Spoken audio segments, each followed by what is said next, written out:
Hey YouTube, it's Marita from the Nurse Lounge and happy Nurses Week. I am putting out videos about 5 days this week, so I wanted to create some good content for you all, for you nurses or aspiring nurses or future nurses or whatever you happen to be, to continue to inspire and encourage you to, to do what you love to do. If that's what you happen to love to do is nursing. So anyway, today's video is about interviews. So I know a lot of people are graduating soon, or if not already graduated. And I want to go ahead and give you some good sound advice. That's what I'm going to call it, some sound advice on how to properly go to an interview. And so with that being said, if you want to see with this video what I'm talking about, what interview skills you need to have, stay tuned.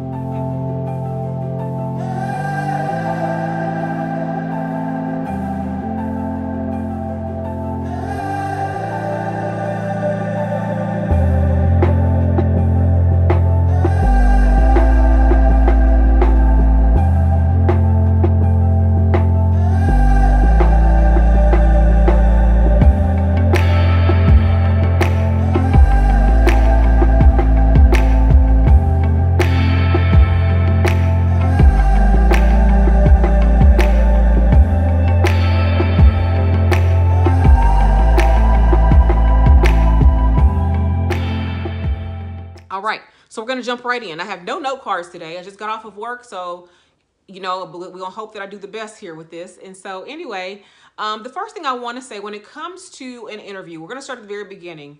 Be prepared when you happen to get an interview. So what I mean by be prepared is, number one, you want to go ahead and research the hospital or clinic or whatever it happens to be, jail, that's where you're gonna work, nursing home, wherever you want to be. Research that in advance, and that basically means know what their mission statement is. Know what their mission statement. They'll know when you go to the interview when you've researched their company if you know that mission statement. Know how many bed unit or facility it happens to be. Know who the current CEO or director of nursing or assistant director of nursing or whatever it happens to be. Know something about the facility in which you're going to work for. And just be mindful that they're going to ask you questions and they're going to want to know, have you researched anything? So they'll know that by the way you answer your questions. So go with that mindset that you will already have looked and researched your company that you're going to interview at. My second tip is to dress appropriately for the interview. Now, you have looked on some or seen on some of these nursing forums where people say, oh, well, you should go ahead and wear scrubs. It's okay. I respectfully disagree. Unless they have told you specifically when they called you for the interview to wear scrubs because you're going to go to the floor and work or going to not work, but go to shadow for a few hours, then you come dressed to impress. Otherwise, you do as they say in terms of wearing scrubs if they say to wear scrubs, but you do not wear scrubs to an interview. If you want to make a lasting impression, unless they told you to wear scrubs, you come dressed to impress. You dress according to how you want to be acknowledged or seen. How do you want them to view you when they first see you? So make sure you are dressed, not business casual. I've seen people come in interviews in some khakis and a wrinkled up shirt. Make sure you are dressed to impress. You need to be wearing, if you're a male, you need to be wearing your black or gray or navy blue suit. If you're a female, same colors, either with a skirt suit or a pantsuit or a top and a bottom that coordinates as such. White and black always go together. I always tell people you need to have a black suit for 2 reasons, or a black outfit, dress or whatever, for funerals and for interviews. If you have your black suit or dress or however you put it together, for those 2, you're good to go. You won't need anything else. For men, make sure you're well groomed. Make sure that your mustache and beard is shaved. You have a kempt appearance, that you've washed and combed your hair, that you clean your fingernails and things like that. Same is true for females. Make sure you have a clean, kempt appearance and that you look like you have actually taken time to invest in what you look like. Makeup should be minimal. You should be having on, your hair should be really out of your face, but if it's down, it's okay. But really, ideally out of your face.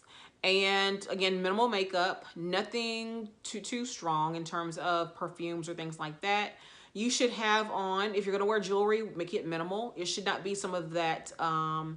If you have a simple like necklace, like either a diamond, with a pendant, or pearls. Pearls are always classy. Pearls will never steer you wrong. So if you have nothing else, go get you some pearls from Walmart. Okay, then I'm gonna be real. Just get you some pearls from Walmart. You'll be good to go with some pearls or a cute little dainty necklace. Not like I have on. I have a name necklace on right now. Not like this. It should be something just kind of cute and dainty if that's what you want to wear, or nothing at all. But keep jewelry and makeup to a minimum. And be clean and fresh, but don't make sure your perfume is overpowering, like it's strong. You don't want to offend them with your smell, because some things are, people are very sensitive to smells. Also, when you go for your interview, you want to arrive early. So if your interview is at 2 o'clock in the afternoon, you should already be in the parking lot by 1:30. I said it, in the parking lot by 1:30. You have to figure out, unless you've already mapped it out, where this place is that you have to go. You want to be sitting in the chair waiting on the interviewer by 15 minutes prior to your appointment. So at least by 1:45 for a 2 o'clock appointment, you should be sitting in the chair waiting to see whoever's going to interview you. I do advise you to bring a copy of your resume, even though you've already sent it, unless they say do not bring a copy of your resume because I already have it. But in case they don't have it, you always have a copy of your resume, your cover letter. And if you have a personal statement, go ahead and in terms of, why you feel like you should be, well, that's kind of what the cover letter does. That's what the cover letter does. So anyway, have your cover letter and have your resume in hand, unless they tell you not to have it with you. And if you're going to have it with you, have it in either a clear folder or something, not where you done balled it up and you're holding it in your hand. It should be clean and pristine, just like you are. So it should not have stains on it, anything like that. Make sure it's clean and pristine. Put it in something, either a resume holder, or a like one of those folders you use for like reports, something with a clear top to it or something like that. If you have briefcases, bring your briefcase and stick it in there and take it out. Anyway, my point is you want to exude professionalism, basically. No stains, nothing like that. When it comes to at the interview itself, I have been asked by students, should you bring up pay? And the answer is no. Keep in mind, when it comes to you being a new graduate, I'm speaking to new graduates specifically. If you are a new graduate, what is there to negotiate when it comes to your pay? Because you are new. So with you being new, you don't really have any experience to leverage. Now, if you are an LPN coming into an RN role and you've already been working there, but now you're moving up in terms of you move from LPN to RN, or you move from a CNA to a RN or something like that. If there's something to lever there, then maybe so, because you have been an employee of that company for a period of time and you're just moving up. There's nothing wrong with that. But I'm speaking more so to the people who are coming in fresh off the streets. They don't work there already, and they're saying, well, I want $25 an hour. Well, guess what? There's going to be people out there who will work for $16 an hour because they need a job. So when it comes to your first job, you really don't have nothing to negotiate because you have no experience. Speaking about your first job, you have no experience. So if you have no experience, there's nothing to negotiate. Go get your year of experience. Then maybe you have something to talk about when you go to the next job. Okay, that's kind of what you want to have, that mindset. Do not go in discussing pay as if, I demand to make $25 an hour. Well, that may not be the market bracket for your area anyway, where you're at. So if you're willing to move to where they pay $25 an hour, then that's perfectly fine. But don't go where they start off nurses at 16 an hour and think you're going to make 25, because what makes you so special when the other 30 applicants they got sitting there, in terms of their paperwork sitting there, they'll just pick one of them. Do not do that if you're really wanting a job. That's just kind of how that works. They're going to ask you questions, and you need to be able to answer those questions. So some of the key questions they ask you is, name a time in which you had conflict and how you handled it.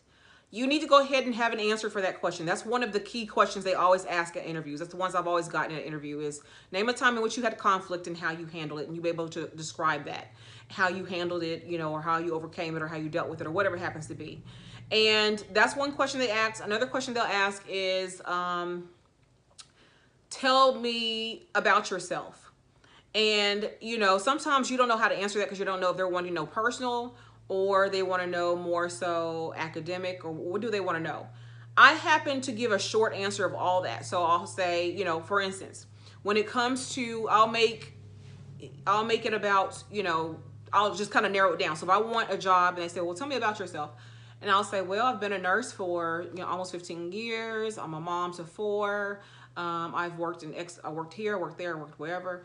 I just kind of give them a snippet because I don't really know what they're pulling at. I'll give them a snippet of everything. I don't go into my whole life story. If you're married, whatever, but I don't go into my whole life story. I just kind of give them a snippet because I don't know what they're fishing for. Also, they'll ask you questions like, so why should we give you this job, type of thing? Because let's say you have no experience. Okay. So why should we give you this job? So let me tell you what I said, at one of my interviews. The interview was for me to get a job as a LPN clinical instructor, and I've only taught at 4-year institutions at that point.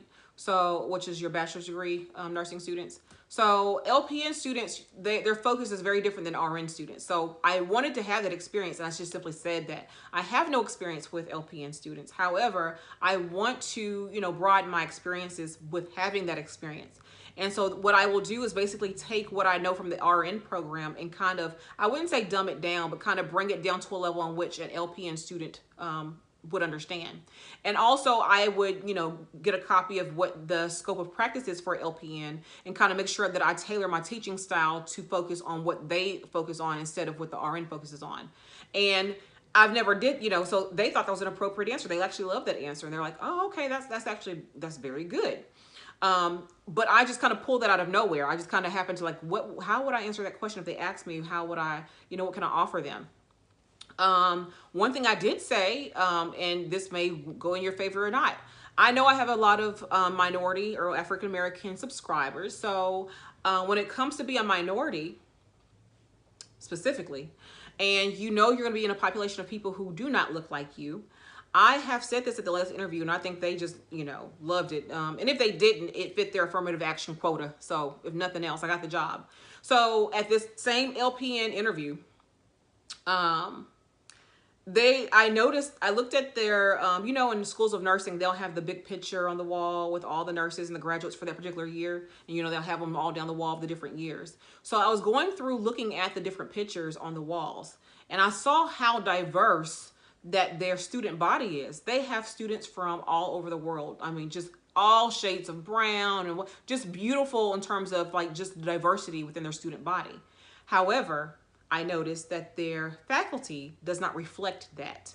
So I simply said, you need to have faculty that reflects the student body, that reflects the population that they're going to serve. So they just almost felt the chair with that one. What that basically means is students should see faculty of different diverse ethnicities, races, things like that. Sexes, so you should have male instructors or male nursing instructors, female nursing instructors, obviously. You should have, different people. So if you young, older, so you don't have to deal with the ageism. And then obviously people who look different in terms of their actual skin tone. Everybody needs someone that they can relate to. And when it comes to being a minority instructor, African-American instructor, and students see me, they're like, oh my gosh, okay, so she's a nurse, and they feel like it can be done. Because if you've ever been in a situation where you've been a nurse and you go to a school that maybe, if you feel like it's targeting you, and you feel like, well, how can I get through this program because I feel like I'm being targeted for whatever reason, and you see someone who looks like you, like, okay, maybe I can get through this. Sometimes it's just having someone who looks similar to you get you through that process, and you're like, okay, I can get through this. We had one when I was in nursing school, and she told us, I'm only here for y'all. Once y'all graduate, then she was going to retire. And she made sure that we were, if we had whatever we needed to get through school. She did not cheat for us. She did not do anything like that. But she made sure, are you aware you have a test this day? Are you aware of this, that, and the other? She made sure that we got it and we understood it. And so basically I just told them at the interview that I represent them and they represent the population that they're going to serve. So you're not going to have just I mean, you can, I guess, have demographically in a hospital just all white patients. But in the United States, we have a melting pot. And we have everything here in the United States. So why does your faculty look like that? Especially when your student body looks like that. So when I explained that to them, they're like, oh my gosh, you're right. So, I mean, I had literally, interview was over and I literally got to my car and I went to a Chinese place to get some Chinese food. And 20 minutes later, they called me. I honestly thought I had forgot something there. I said, oh, did I forget something? They're like, no, we want to go ahead and invite you back for your second round of interviews. So literally I just left the office the building 20 minutes prior. And so I'm like, oh, okay, well, I can come back, tomorrow, whatever, for the second round of interviews. Typically they already know they want to hire you once you come back for your second round. It just depends on the next level person saying, yes, we want to definitely, hire you. So, don't be afraid to say that if you happen to see that's your situation. I want to work somewhere where it's, diverse. I want to be able to, relate to my patients or relate to my situation to my students. And I've told them this, and I've never personally shared this with you all, but the students that I deal with at this program are very much socio-economic and demographically disadvantaged. So what that basically means is, and this is no race issue, this is just the whole class of people. They are socioeconomic, or a lot of them, not all of them, are socioeconomic and demographically disadvantaged. So they come from broken homes. They're going through things. They're single parents. They are unemployed. They are, just trying to make it, basically. They are not native to the United States, so English is their second language. So they're trying to learn not only, they speak English, but they're trying to learn our culture and try to be included in our culture and things like that. So they're just behind the eight ball for various reasons. And not for those exact reasons, but I've been on welfare. I've been on food stamps. I've been on government assistance. I've been on all those programs. So I definitely can empathize with a lot of those students. And I even shared that with the people that I interviewed with. I can empathize with, these students because I've been there. I've been in nursing school while I'm on welfare, when I'm doing all these different things to try to better my life. So I understand what their plight is to advance. And so once I shared that with them, they're like, okay, so you're relatable. So definitely, if you have a story or something like that to wherever you're trying to relate to, whatever you're trying to work, share your story if time allows. If you're going to work for a nursing home, as an example, and you have dealt with a loved one with dementia, tell them, I have my grandmother, my mother, or my whoever had dementia, and I cared for her. So I definitely understand how patient you have to be with someone with dementia. That's what's going to sell you. You have to sell yourself. So that's why I said presentation is very important. You can't come in with some wrinkly clothes trying to sell yourself. Because I guarantee if somebody came in some wrinkly clothes coming to sell themselves to you and they don't know nothing, you may not want them unless you're desperate. So be able to sell yourself. Now, this is the other thing about interviews that new grads often don't think about. When you are in an interview, you are also interviewing them just like they're interviewing you. So when you're interviewing them, you should be ready to ask. They're going to say, do you have any questions? You should say yes. And you should have about 2 questions. And you should have already thought about those questions, because that should be a staple in terms of how you feel about this is going to determine whether I want to work here or not. And also it's going to have them allow them to know how you're thinking, what your mind is like. So here's an example of a question you should be able to ask them. As an example, how do you all, maybe it's something to deal with working weekends, okay? You know, you work in a hospital, you're going to work weekends at some point. Maybe you ask them, what is your weekend schedule like? Do you have self-scheduling here? How does that fit? What about when it comes to holidays? How often which holidays have to be worked? Ask those kind of questions. You also want to ask the questions of, how do you all handle, when they said, how do you handle conflict? Well, how have you handled conflict when you have issues with other nurses, type of thing? And that one's a touchy one. So you have to get a feel for your environment, for your interview environment, to know what to ask, what not to ask. Because sometimes if you come out saying, well, how do you all handle conflict? It can be a signal to them that you cause conflict. So it could be a negative. But if it's something where, you feel you're comfortable, you can ask that question, then ask the question. But be prepared to ask them questions, The interview, again, is for you just like it is for them, because you can make a decision that, no, I don't want this job, the same way they can make a decision that they don't want to hire you. So don't think that an interview is just a one-way street. You have the ability to say, okay, you know what, these are some of the criteria that so that's some of the criteria that you have in mind, that you want to know basically how they govern themselves, so you know how to govern yourself as well. So what other tips do I have when it comes to interviews? I want to say those were the biggest ones that people tend to ask. Definitely know about your company. Have your resume in hand. Please dress appropriately for your interview. Be clean. For when it comes to, okay, you know what? This is a touchy one. When it comes to appearance and it comes to African American women and their hairstyles, if you want to wear your hair natural, wear your hair natural. That's how I feel about it. If you're going to do it after the job, after the fact anyway, you know, now mind you, they need to be able to see your face. Okay, so if they can see your face, then it should be fine. But be who you are. And if people can't accept you for who you are, as long as your hair is clean, then you don't want a job there anyway. So don't feel like you need to conform to a certain way. I'm gonna press my hair or relax my hair for this job. If your hair is natural and it's clean, that's all that it should matter. That's how I feel about that. But at the same time, you have to get a feel for the environment that you're working in. And I'm not telling you to conform, but sometimes people have to do what they have to do. But I would say definitely, if you can be natural, be natural. But also be a natural color. And I'm probably gonna get some comments about, your natural color or whatever. But again, you're trying to sell yourself to a certain to get a job. So, when it comes to, I wear, different kinds of hair all the time, but I'm not going to go in with blood red color hair to an interview. I'm just not. When it comes to tattoos, unless you find, I will keep them covered at the interview. Keep all your tattoos covered at the interview. But then you'll find out, you can ask that question. Hey, do you have a tattoo policy here? And if sometimes they'll say if they have to be covered, then you'll know to keep them covered. If not, then if they're not obscene, you can show them. But at the interview, keep them covered. If you have piercings in your face, take them out for the interview. And majority of the time, if you work in a hospital setting, they won't let you wear them anyway while you're working on the floor. So if you have like a septum piercing or a nose piercing or a brow piercing, things like that, they won't let you wear them. I have 2 holes on this side, 2 holes up here, and then I also have one up here at the top of my ear.